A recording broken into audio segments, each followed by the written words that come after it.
The story is told of a wealthy man who wanted to teach his son about compound interest. And he had gained a lot of success by teaching by himself with this principle of compound interest. And over time, the amount of money that he had grew to the point he became very wealthy. And so now he has a son, and now what he wants to do, he wants to instill this financial principle into his son. And so one day he takes the son to the bank. Can I get a little bit more volume, please? He takes his son to the bank, and the son has a piggy bank. And the son had saved a whopping $15. So he says to his son, listen, son, I'm going to teach you how compound investing works. You're going to invest this $15. One day, the same $15 will probably be $1,500. One day it may be $15,000. One day it may be $150,000. Who knows? But I want you to understand how investing works. I want you to understand how compound interest works. Okay, no problem.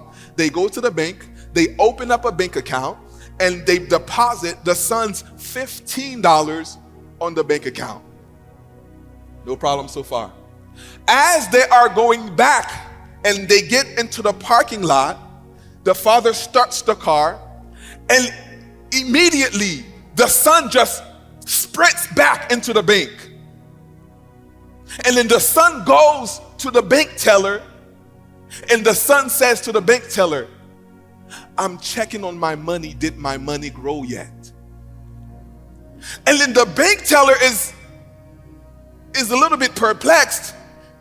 Sir, it's only been 5 minutes. You've invested $15, and 5 minutes later, you're coming back to the bank. Did my money grow yet? You didn't give it enough time. And then that's when the father walks in.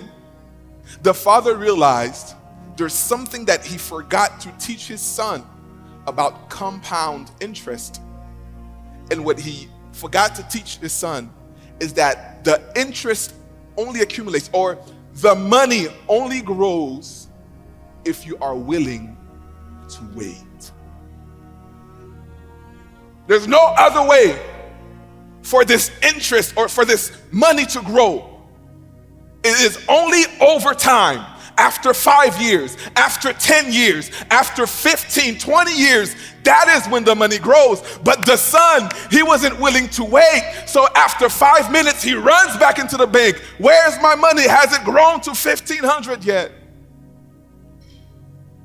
And so what happens is that a lot of people want the interest, but few people want to wait. And especially in this Insta society that we're living in, Instagram, Instacart, Insta this, Insta that, it's created a group of people who just want everything right there and then. And can I tell you something? We even have Insta Gospel. You ever heard of Insta Gospel? Oh, let me explain to you Insta Gospel. Insta Gospel are the people who pray today and they get mad at the Lord when the answer is not there tomorrow. Insta Gospel are the people who say, I'm going to give $24 and in 24 hours, I want a 24-hour miracle. That's Insta Gospel. And so it has permeated even the evangelical world where we are no longer willing to wait. Insta Gospel. And so this morning, what I want to talk to the church about, how to properly wait on the Lord. How to wait on the Lord. There's a way to wait. And so we are in a society where we don't like to wait, but it is by waiting that we receive the blessings a lot of times. It's just like cement. When cement is wet, you can do whatever you want with it. It is weak. But the longer you let the cement sit, the longer it waits, the stronger the cement becomes. And what's the differentiating factor? It's not a new cement from the new one to the old one. It's not a new batch of cement. It is time. It is waiting on the Lord. So this morning, I want to teach you on how to wait on the Lord. There's a right way to wait, and there's a wrong way to wait on the Lord. And that's what I want to teach about this morning. Now, the first thing I want you to know about waiting is that, number one, waiting on God is an active process and not a passive process. A lot of people believe that waiting on God is this: I'm just waiting on the Lord. 2 years pass, I'm just waiting on the Lord. 5 years pass, I'm just waiting on the Lord. 10 years pass, you come back to the person, they're still waiting on the Lord. And to them, waiting on the Lord is sitting like this, not doing anything. To them, that's what's called waiting on the Lord. Waiting on the Lord is never a passive process where you just sit and you never do anything and then you're waiting on God. But rather, waiting on the Lord is an active process. There are things that God is looking from you while you're waiting on Him. And so a lot of times we confuse waiting with lazy. Oh, let me say it again. Listen again. We confuse waiting with lazy. So waiting on God is not a passive process. It's not being lazy and sitting around and not doing anything. Waiting on the Lord is an active process. It's an active process. I want you to look with me in Psalms 27 verse 14. Psalm 27 verse 14. This is what the psalmist says. He says, "Wait patiently on the Lord, be brave and courageous."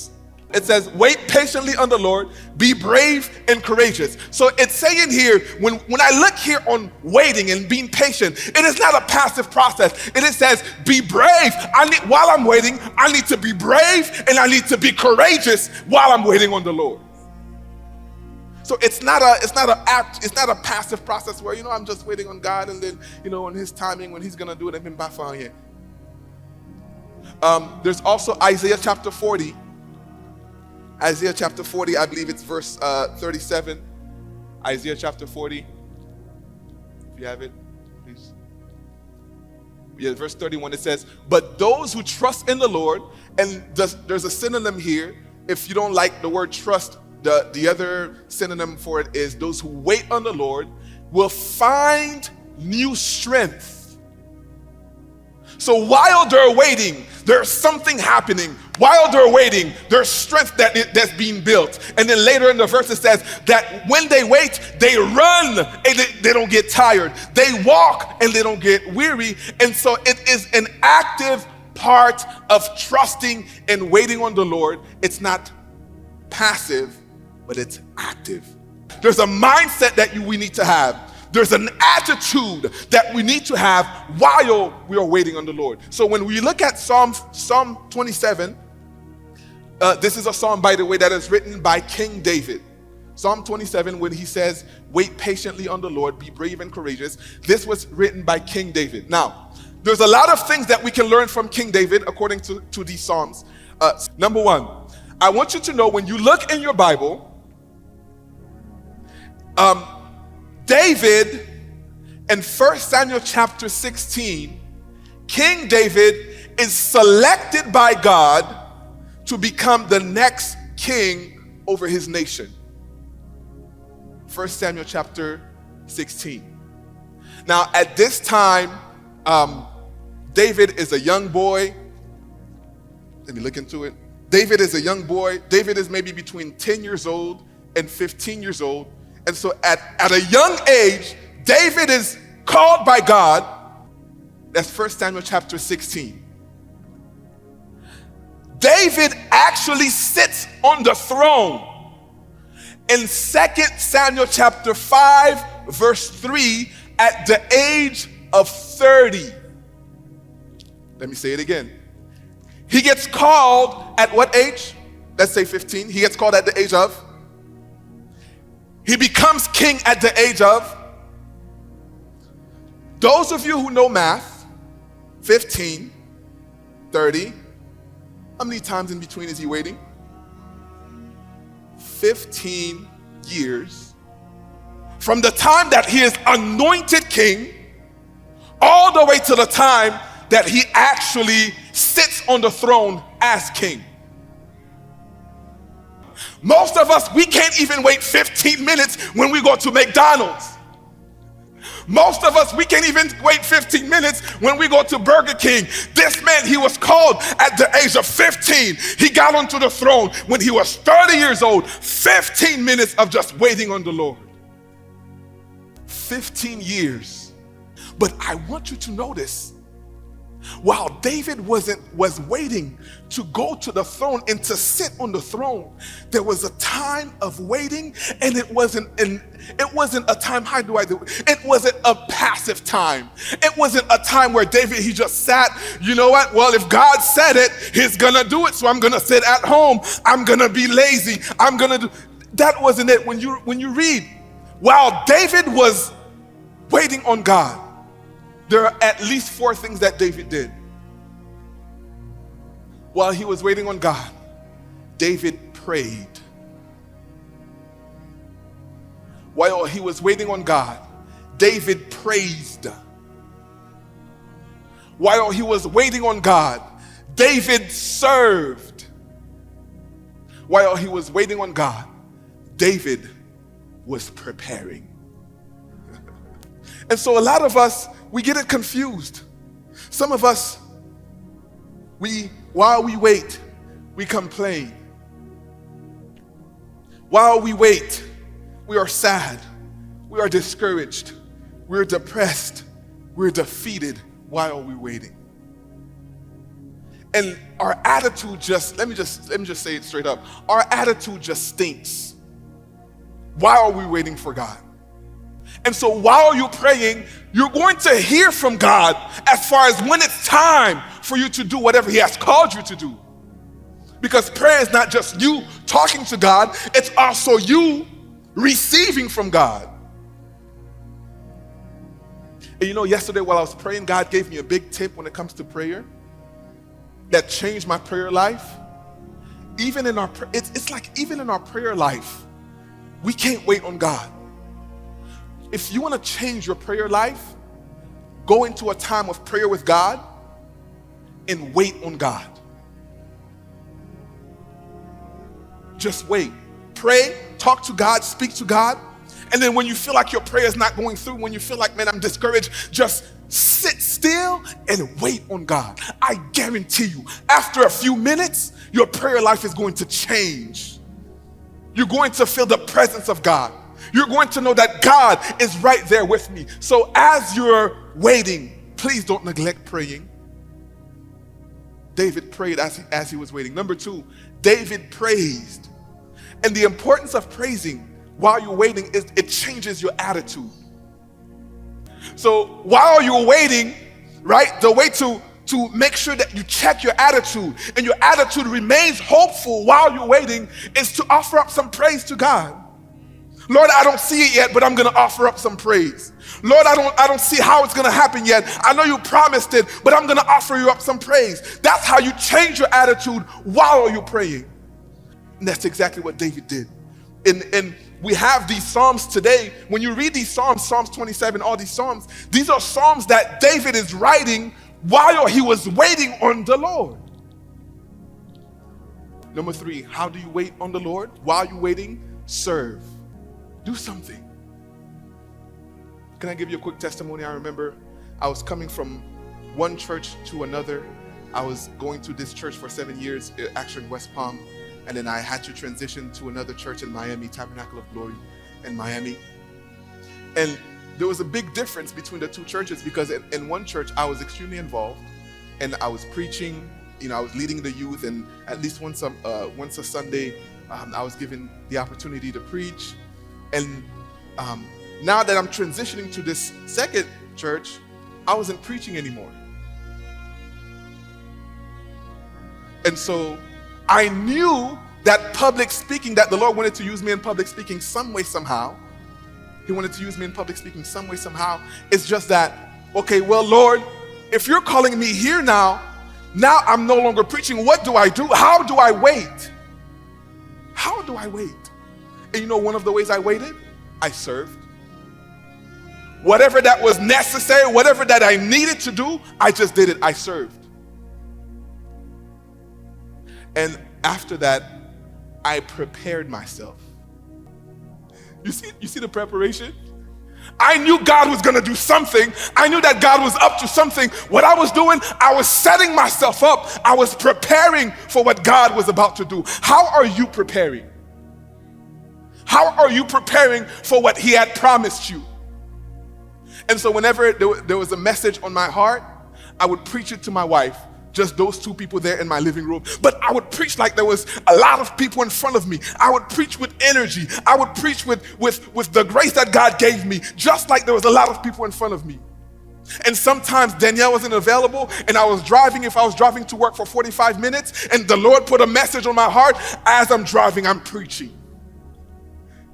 As I'm driving, I'm coming up with verses. I'm coming up with sermon titles. As I'm driving, what was I doing? I was preparing myself for what the Lord was about to do.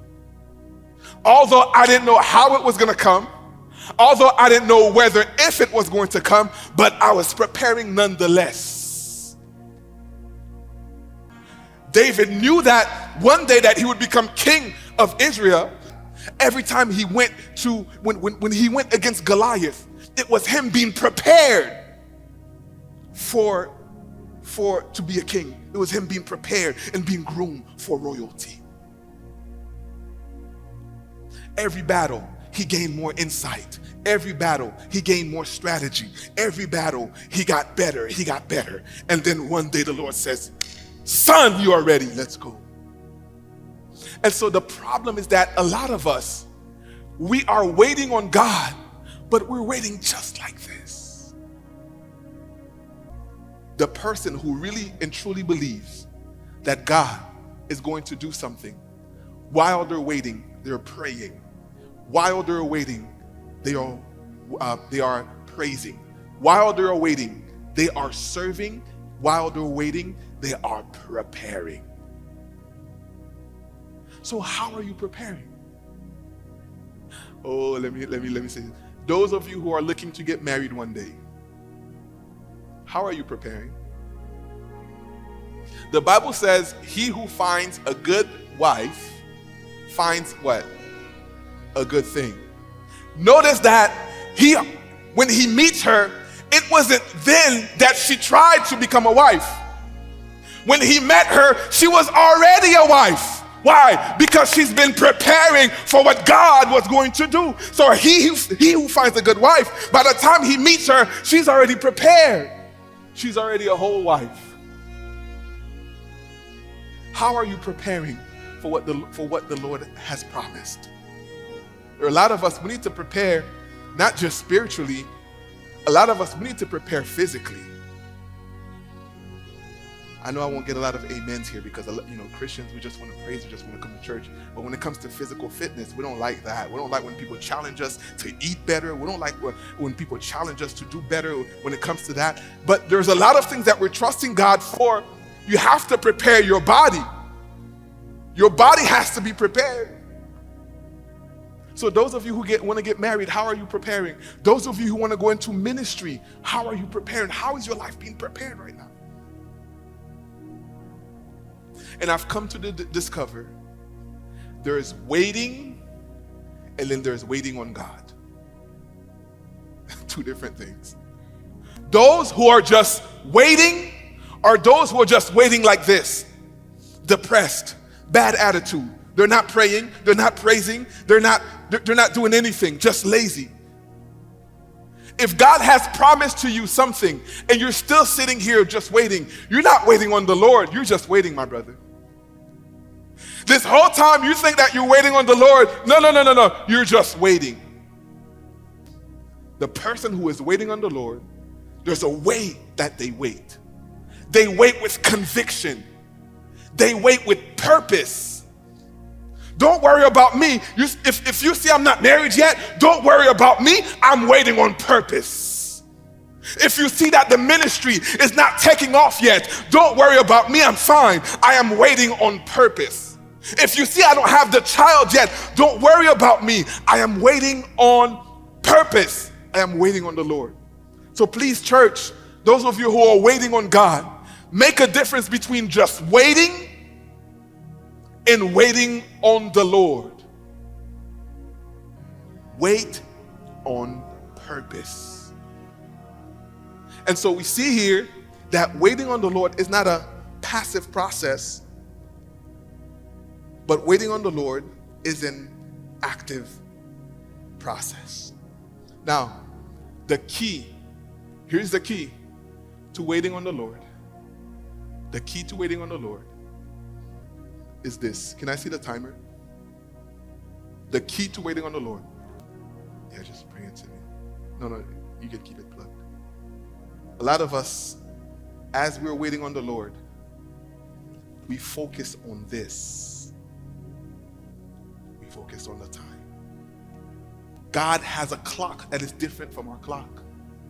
So a lot of us, we're waiting, we're saying, God, what's happening? God, the time is, I'm 30 now, I'm 40 now, I'm 50 now. You're looking at the clock, but look at Psalm 90 verse 4. Psalm 90 verse 4. Come on guys, I need you to be quick please. Psalm 90 verse 4.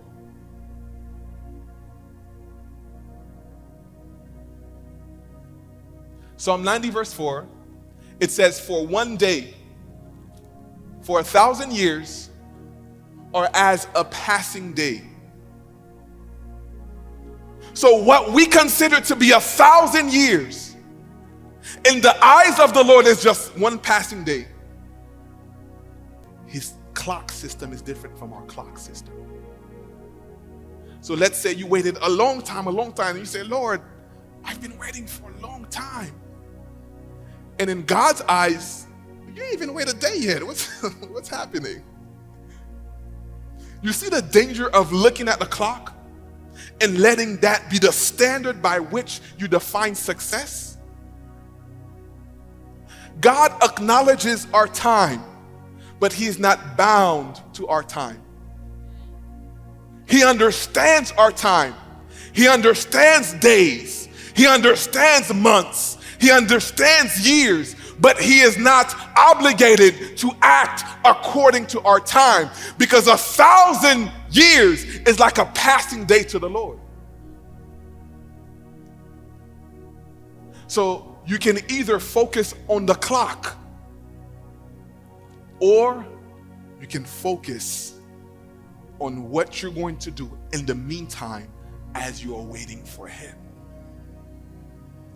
And that's the key to waiting on the Lord. You can decide to focus on the clock, on your watch, on your timetable that you've given to the Lord, or you can decide to pray while you wait, to praise while you wait, to serve while you wait, and to prepare while you wait. God hasn't forgotten. And some of us, we have not received yet for the simple fact because we're not ready yet.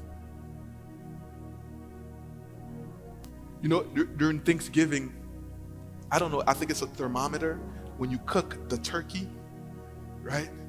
And then there's like a stick thing, like a thermometer that you put inside of it.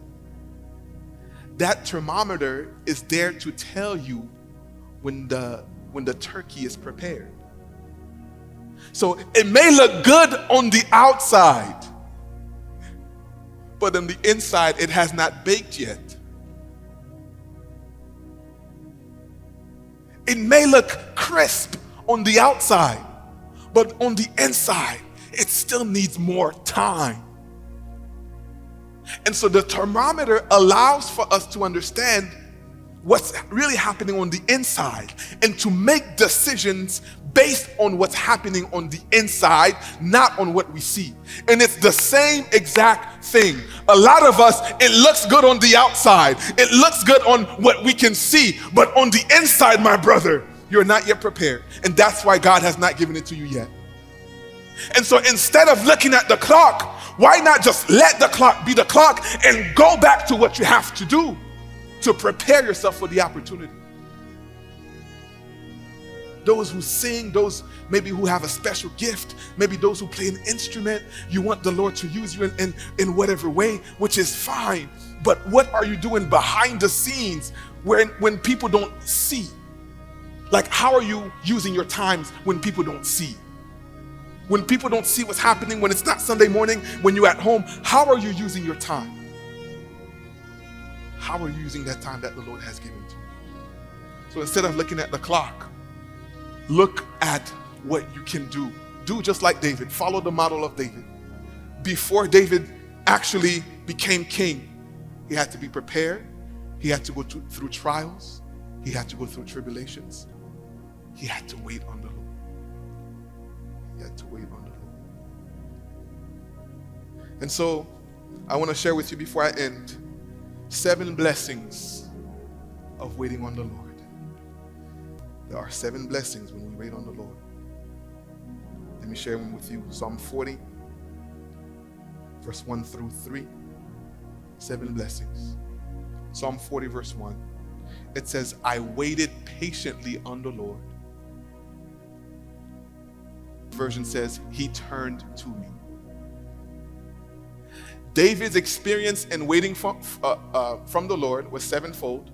Number 1, when he waited patiently on the Lord, David experienced that God suddenly turned to him. That's the first blessing. Not only did God turn to him, number 2, he heard, first verse, he heard my cry. Blessing number 1, when we wait on the Lord, he turns. Number 2, he hears. Blessing has been asking for this thing for a long time now. Let me turn and let me hear what she has to say. Number 3, blessings of waiting on the Lord. He brought me out of the pit of destruction. This says he lifted me out of the pit of despair. When we wait upon the Lord, he brings us out of the pit. He brings us out of the destruction. He brings us out of the despair. The 4th blessing on waiting on the Lord, and he set my feet upon a rock. He set my foot upon a rock. And that rock, let me tell you, is foreshadowing Jesus Christ. In other words, those who trust, who wait in the Lord, there's a level of stability that you have. Why are you waiting on God? There's a level of stability that you gain while you wait on the Lord. Number 5, making my footsteps firm. He will make your footsteps firm.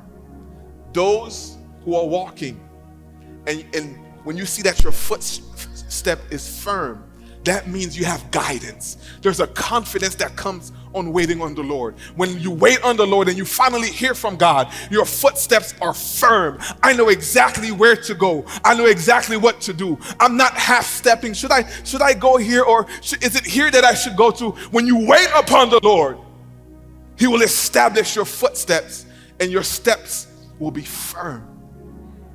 Number 6. Oh, I love this one.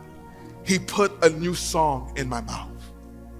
As you're waiting on the Lord, he will put a new song in your mouth.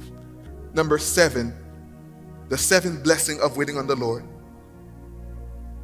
Many will see and fear and will trust in the Lord. So as you're waiting on God, as you're waiting on him, people will see you waiting. People will see the testimony. People will see that this person has been waiting and they trusted God and the Lord moved on their behalf. And that will be your testimony as you're waiting and as you're trusting on God. 7 blessings when we trust upon the Lord. He will turn towards you. He will hear you. He will bring you out. He will set your foot upon a rock. He will make your footsteps firm. He will put a new song in your mouth, and many will trust in him as a result of you waiting on the Lord. 7 blessings on trusting in the Lord. I don't know about you, but as I'm going through this, I have a newfound hope in waiting on God. I have a newfound hope in waiting in the promises of God. Or it's just like, I remember in the Bible, the Lord just put this in my heart. I remember in the Bible when Jesus, after Jesus finished doing his work on earth, he went up. He spent some time with his disciples, and then he went up. And then the Bible says that as he was going up to the heavens, his disciples, they just sat there looking and waiting. Where's Jesus? What happened? Is he going to come back? And then the Bible says, an angel of God said, who are y'all looking for? He left. He's not coming back. Or he's not coming back yet. You have work to go do. And so this is an example of the disciples just waiting, but waiting senselessly. They are waiting for the coming back of the king, but the king didn't tell them when. The only thing that the king, the savior, the master said, as I go back, you have work to go do. You have to pray, you have to praise, you have to serve, and you have to prepare yourself for the coming back of the king. How are you preparing for the coming back of the king? How are you waiting? How are you waiting? The story is told of a guy who went out on a business trip and he left his girlfriend. He left his girlfriend on the business trip. And then he went out on a business trip and he said, I'm coming back for you. He proposed to her, and before he went, he proposed to her, and then he said, you know what, when I come back, we'll get married. So he goes away. He goes away and he says, well, I'm going away. Wait for me. He says to his fiancée, wait for me. And then he goes away on his business trip, and then he spends some time, and then he says, you know what, the business trip is over. I'm going to surprise her. I'm going to surprise her. But remember, before he left, he told her to wait.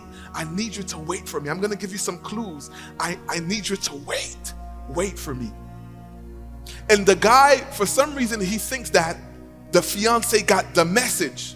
And for some reason, he's like, in his mind, she's going to be waiting at the airport with flowers, with a card, with a gift for his fiancé. And then he says, you know what? I'm going to give her some hints over the phone, and I'm going to see how well prepared she is going to be for my arrival.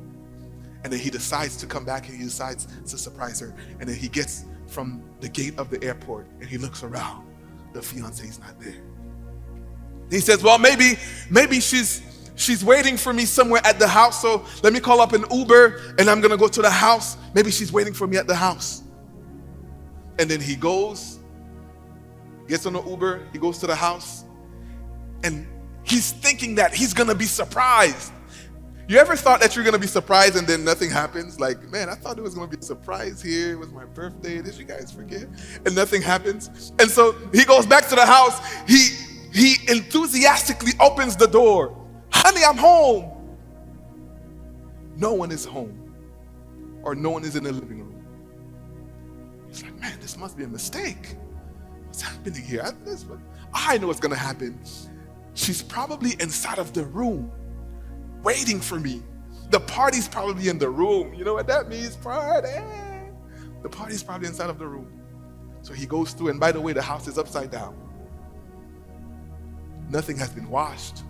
Nothing has been broomed. Nothing has been mopped. The house is upside down. And then he opens up the door. Instead of seeing a welcome, a party, a surprise, he sees his fiancée on the couch, laid back. Chips on this side, soda on this side, just watching Netflix. That day he was disappointed because he had her wait, but she didn't know how to wait for him. He told her to wait, I'm coming. But as I'm coming, while I'm out handling business, don't just sit around. You have to be busy, move, do something, take care of yourself, take care of the house, take care of what I've given to you. And then to his surprise, he came home and then she didn't do nothing. Nothing was clean, nothing was mopped. She didn't even think to prepare him a meal, even though he was dropping hints that he's coming back soon. The church has been given the task to wait on the Lord. Don't forget, we're not just waiting on a car. We're not just waiting on a house. We're not just waiting on material things. But maybe the biggest thing that we're waiting on is the return of our Savior. And so the church is all caught up in the material things, but we have forgotten that the return of Christ is not far from coming back. It's the return of Christ. Can I tell you something, church? Please bear with me with this. If you are a Christian, a believer, and you're not earnestly waiting for the return of Christ, you're too indulged in the things of this world. I don't know about you, but sometimes I get homesick. And I look at how things are happening in this world and I said, man, is this all that life has to offer? You go to work, you come back home, you pay the bills, you go on a vacation here and there, and then you retire at 65 in a nice house. Is that it? Like, is this it? So Pastor Melky, when is the coming of Christ coming? I don't know.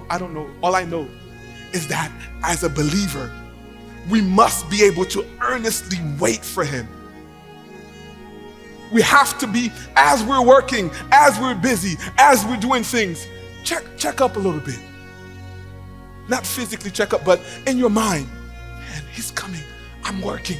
He's coming. But what we do is we get so involved with the things of this world, the cars, the house, the things that we're trusting God for. It's as if Christ came back today, we would say, Lord, I'm not ready. Hold on